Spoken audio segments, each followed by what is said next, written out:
AI가 모든 것을 대신하는 시대가 왔습니다. 글을 쓰고, 그림을 그리고, 음악을 만들고, 심지어 인간의 생각까지 분석하는 시대. 불과 몇 년 전만 해도 공상과학 영화 속 이야기처럼 느껴졌던 일들이 지금 이 순간 현실이 되어 있습니다. 그리고 사람들은 점점 이런 질문을 하기 시작했습니다. 이제 인간은 무엇으로 살아야 할까? AI보다 못하면 나는 가치 없는 존재가 되는 걸까?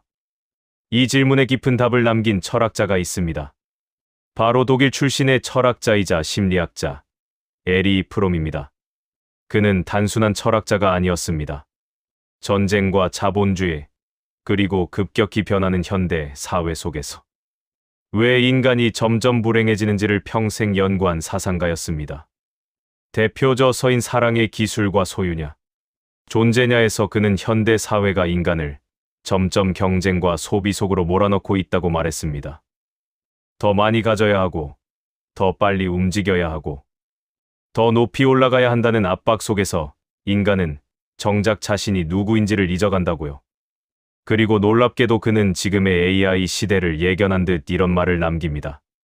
현대인은 더 많은 것을 소유하지만 점점 덜 존재한다. 우리는 지금 기술의 시대가 아니라 비교의 시대 속에 살고 있습니다. SNS를 열면 누군가는 AI를 활용해 하루 만에 수익을 만들어냈다고 합니다. 유튜브를 켜면 누군가는 AI 덕분에 직장을 그만뒀다고 합니다. 누군가는 AI로 책을 썼고, 누군가는 AI로 앱을 만들었고, 누군가는 AI로 그림을 팔았습니다. 그 모습을 보며 사람들은 자신도 모르게 스스로를 의심하기 시작합니다. 나는 뒤처지고 있는 건 아닐까? 하지만 프롬은 이 불안의 뿌리를 정확하게 짚어냅니다. 행복의 기준 자체가 잘못되었다고. 사람은 무언가를 가지는 것으로 행복해지는 존재가 아니라 어떻게 존재하느냐로 행복해지는 존재라는 것입니다. AI는 많은 것을 할 수 있습니다. 정보를 분석하고, 문장을 만들고, 결과를 빠르게 생산할 수 있습니다. 어떤 면에서는 분명히 인간보다 빠르고 정확합니다. 하지만 단 하나는 할 수 없습니다. 삶을 느끼는 것, 사랑하는 것, 의미를 선택하는 것.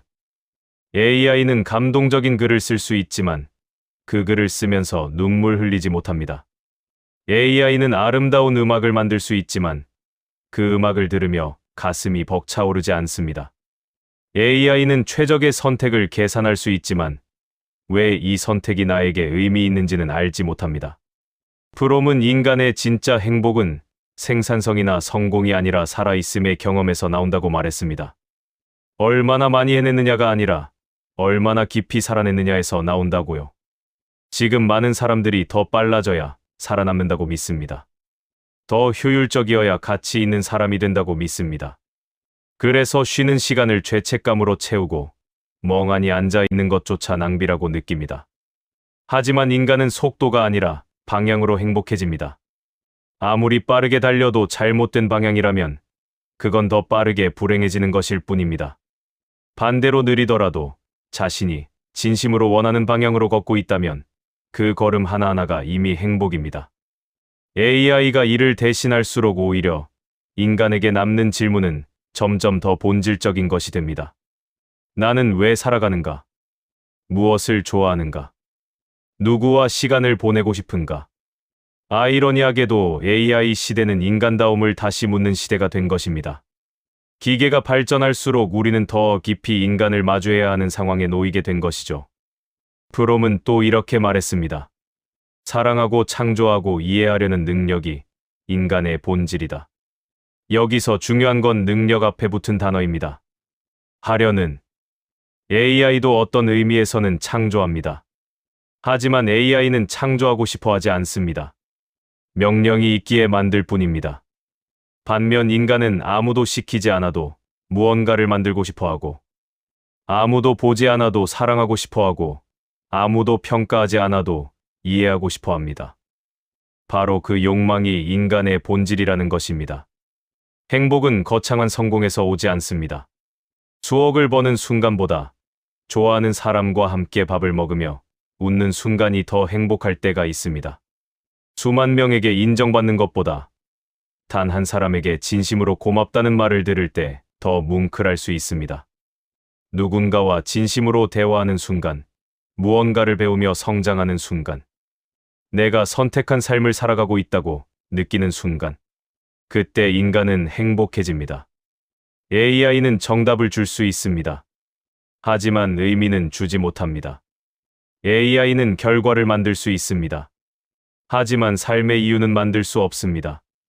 내 삶이 왜 소중한지, 내가 왜 이 일을 해야 하는지, 그 답은 오직 나 자신만이 찾을 수 있습니다. 그래서 앞으로 더 중요한 능력은 지능이 아니라 태도일지도 모릅니다. 비교하지 않는 용기. 이건 쉽지 않습니다. 우리는 끊임없이 비교 속에 살도록 설계된 환경에서 살아가고 있으니까요. 하지만 남과 나를 비교하는 순간, 우리는 내 삶의 주인 자리를 내어주게 됩니다. 느리게 살아가는 선택. 빠른 것이 미덕이 된 세상에서 의도적으로 천천히 살기로 결심하는 것. 그것은 게으름이 아니라 용기입니다. 그리고 스스로 생각하는 힘. AI가 답을 내어주는 시대일수록 내가 직접 생각하고 판단하고 선택하는 능력이 더욱 소중해집니다. AI 시대의 가장 위험한 사람은 기술을 모르는 사람이 아닙니다. 자신이 무엇을 원하는지 모르는 사람입니다. 기술은 배우면 됩니다. 하지만 자신이 무엇을 원하는지 모른다면 아무리 뛰어난 도구를 갖고 있어도 어디로 가야 할지 알 수 없습니다. 프롬은 인간이 불행해지는 이유를 이렇게 설명했습니다. 남들이 원하는 삶을 살 때 사람은 결국 자신을 잃어버린다고. 사회가 원하는 사람이 되려고, 세상이 인정하는 성공을 이루려고 달리다 보면 어느 날 문득 깨닫게 됩니다. 이건 내 삶이 아니라는 것을. AI 시대에도 행복해지는 방법은 변하지 않습니다. 더 많이 가지는 것이 아니라 더 깊이 살아가는 것. 더 빨라지는 것이 아니라 더 진짜가 되는 것. 기술이 아무리 발전해도 인간의 행복은 결국 한 가지 질문에서 시작됩니다. 나는 지금 내 삶을 살고 있는가? 오늘 하루를 돌아보십시오. 오늘 내가 한 선택들은 진심으로 내가 원했던 선택이었나요? 오늘 내가 보낸 시간은 정말 나다운 시간이었나요? 아니면 뒤처지지 않으려, 비교 속에서 살아남으려 하루를 버텼나요? AI는 도구일 뿐입니다. 삶의 주인은 여전히 인간입니다. 그리고 그 사실을 잊지 않는 사람만이 이 시대에서도 진짜 행복해질 수 있습니다.